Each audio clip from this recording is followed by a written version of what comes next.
In this last lesson, I thought we could talk a little bit more about workflow as well as finding your own workflow. As you can no doubt see by this phase of the course, there are quite a lot of theories that plug into different stages, different theories that plug into shape, different theories that plug into form and detail, and so on and so forth. And you can also see how, especially in lesson 2, how we've kind of broken down some of the things you might want to do to have a strong workflow in building your drawing up from the ground up. Now, obviously, things can go into very granular detail. You could arguably start a drawing with a very shape-based life gesture, then build carefully forms on top of that, then add dynamic forms and so on, as we had noted in in lesson 2. But at the end of the day, what you want to end up with is something that works well for you. You will need to eventually draw on whatever theories you need to get the piece down.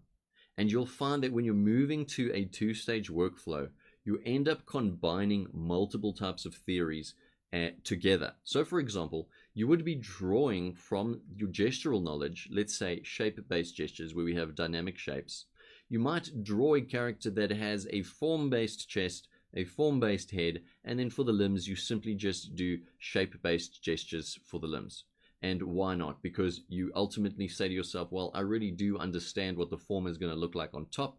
I don't really need to draw the dynamic forms, perhaps not anymore if you've gained significant experience in that, or you're just generally experienced in that, or if you have a very superior anatomical knowledge, you kind of just indicate vaguely what that's going to look like. Nevertheless, do know that there isn't such a thing as a perfect workflow. There's rather kind of workflows that follow the same general principles, but each artist kind of does things in their own unique way. I've seen artists that will do this type of workflow on each element individually first. So they'll do shape and then rough details and then refined details and then the cleanup lines on just the head and then move over to the chest.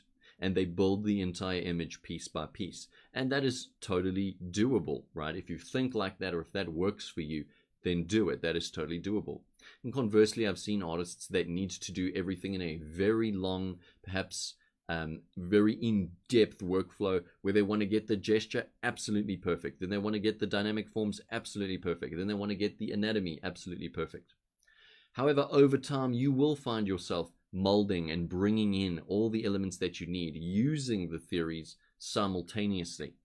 So my encouragement to you is that, especially if you are very new at drawing and you're still in the beginning stages, perhaps this is your first drawing course, follow that workflow fairly explicitly and it will be a good foundation for you moving forward. You know, a lot of people will say, well, there's 50 million ways that you could do drawing. You know, there's 50 different kinds of ways you can do drawing. You could draw this workflow, this workflow, this workflow.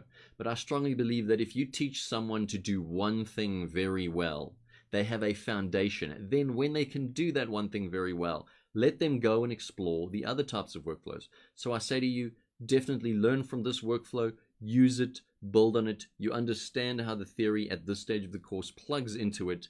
Build on it.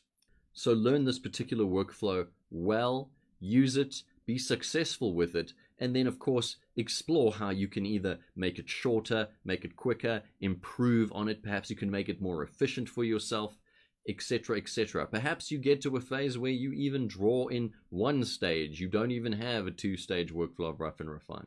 That's great. But really just remember to always base your drawing and your thinking about drawing on all the fundamental art theories that we've been learning. I hope that this module has been extremely helpful to you. Please work very hard in your assignments, and then I will see you in what is probably one of the most exciting modules in the entire course, Module 6. I'll see you there.